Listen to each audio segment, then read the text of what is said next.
Fukup Coach Dr Kalasana et son équipe vous souhaitent la bienvenue au 7e épisode du tutoriel « Comment devenir un raté total », présenté par Denise. Merci Yves. Dans les 2 derniers épisodes, vous avez appris comment devenir un étranger pour les autres et comment considérer l'argent et l'apparence comme les critères les plus fondamentaux.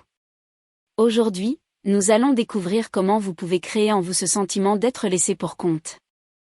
Pour se sentir exclu, il suffit de supposer que vos collègues se moquent secrètement de vous. Il est donc tout naturel de ne pas leur faire confiance et de chercher les moindres indices pour le faire. Ce n'est alors qu'une question de temps avant que vous n'entendiez les autres chuchoter, et que vous les voyiez effectuer des hochements de tête conspirateurs. Pour vérifier cela, vous devez immédiatement en discuter avec vos autres amis. C'est la seule façon pour vous de reconnaître les vrais amis des faux. Car les faux amis essaieront de vous dissuader de vos soupçons prétendument infondés. Bien sûr, ce n'est pas une surprise, car personne n'admettra ouvertement qu'il veut vous nuire. Cela vous permet non seulement de savoir qui se cache derrière le complot, mais aussi de vous fournir des preuves. Après tout, pourquoi les personnes que vous pensiez être vos amis se donneraient-elles tant de mal pour vous convaincre du contraire ? Le philosophe autrichien Paul Watzlawick a notamment traité de tels sujets dans ses ouvrages. Voici un autre exemple de la façon dont il est possible de déceler la piste d'une conspiration. Avez-vous déjà remarqué que les feux de circulation passent toujours au rouge lorsque vous vous approchez de l'intersection ? Ignorez l'idée que statistiquement, vous êtes susceptible de rencontrer un feu vert aussi souvent qu'un feu rouge. Au lieu de cela, incorporez inconsciemment les feux rouges dans votre liste de malheurs et ne tenez pas compte des feux verts afin de réaliser que des forces sinistres conspirent contre vous. En général, il est bon d'entraîner votre regard aux découvertes importantes et aux rapprochements surprenants. Par exemple, examinez la porte de votre appartement jusqu'à ce que vous découvriez une rayure auparavant inaperçue. Demandez-vous s'il s'agit d'une dégradation délibérée de votre propriété ou d'une tentative de cambriolage. Mais attention, ne le minimisez pas et ne cherchez pas de raison. Ne traitez le problème que mentalement, car toute confrontation avec la réalité réduira la probabilité que votre anxiété augmente. Si quelque chose de bien vous est arrivé récemment, ou si vous êtes même sur un coup de chance, vous devez vous rappeler que vous n'avez pas le droit d'être heureux. Par conséquent, remettez immédiatement le phénomène en question de manière critique. Comme vous n'êtes pas naïf, ne croyez pas non plus à la chance. Cherchez plutôt la faille, et si vous vous donnez du mal, vous la trouverez. Car tout a un prix. Et si quelque chose est trop beau pour être vrai, alors ce n'est pas vrai. En tant que professionnel expérimenté dans la gestion de l'adversité, vous connaissez les risques de la vie quotidienne. C'est pourquoi il est préférable de ne pas prendre de risques du tout. Vous prenez l'avion en vacances ? Un pilote suicidaire pourrait écraser l'avion contre la paroi d'une montagne.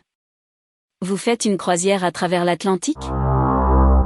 Le navire pourrait heurter un iceberg et couler.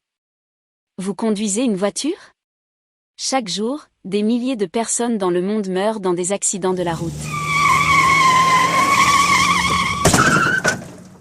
Même en tant que cycliste, vous vivez dangereusement, surtout si des camions vous dépassent en virage. La meilleure chose à faire est de rester à la maison.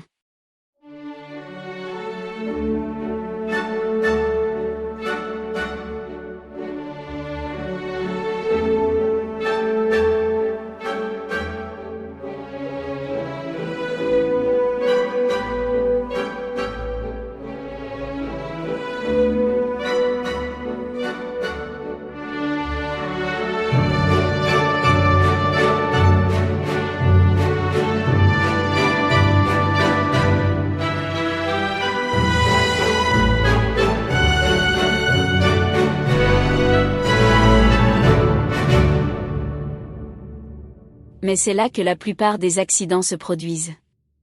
Vous pouvez glisser dans la douche et vous casser le cou, ou trébucher sur le tapis, tomber sur le bord de la table et perdre connaissance. Il est donc préférable de ne pas se lever du tout le matin. Tous ces exemples vous aideront à ne pas vous relever. Car la voie du succès exige des efforts. Et même avec le plus grand effort, quelque chose peut mal tourner.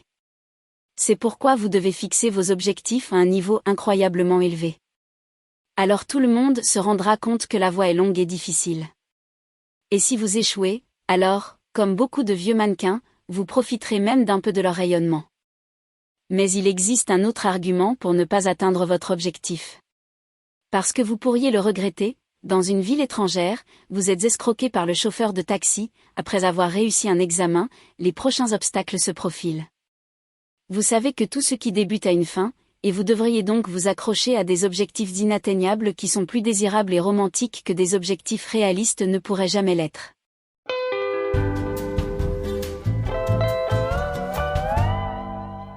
Comme chacun le sait, la lune de miel ne dure pas éternellement. Par conséquent, ne tombez amoureux que de personnes inaccessibles, comme des personnes mariées, des prêtres ou des stars de cinéma. De cette façon, vous pourrez éternellement vous adonner à des rêveries romantiques sans risquer de croiser votre idole dans la vie de tous les jours. Et si cela se produit, votre idole sera immédiatement peu attrayante si elle est prête à avoir une relation avec vous. Vous pouvez donc continuer à espérer sans jamais que cela ne se produise.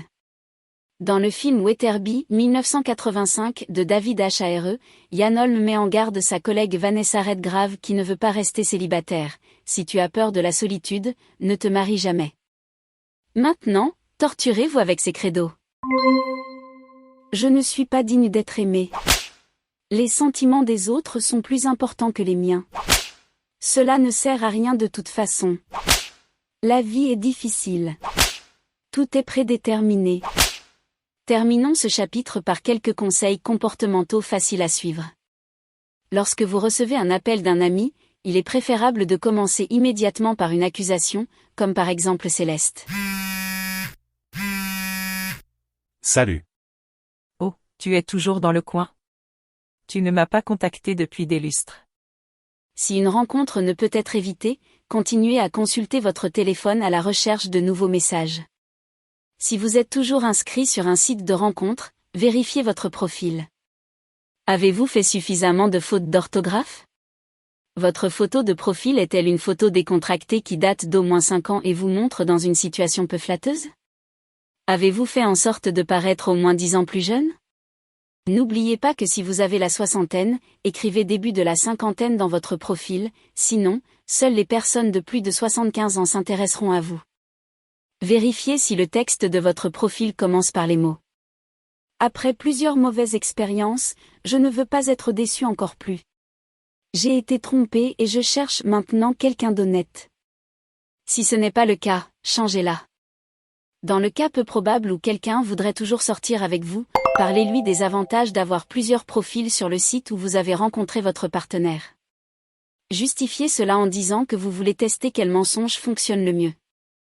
Considérez chaque rendez-vous comme une véritable audition. Tenez-vous à votre formule de départ avec vos meilleurs atouts, même lorsque votre répertoire est épuisé au bout de 2 semaines, car au plus tard à ce moment-là, vous aurez déjà votre prochain rencard bien préparé. Vous avez écouté le 7e épisode du tutoriel « Comment devenir un raté total ». Dans le prochain épisode, vous apprendrez comment perdre votre emploi et vos proches. Écoutez la version sans publicité sur Apple Podcast maintenant. Visitez le site web fucube.coach pour en savoir plus sur le Dr Kalasana et son équipe. Et pour nous faire savoir si vous aimez ce cours et ce qui pourrait vous manquer, nous attendons vos commentaires. Merci.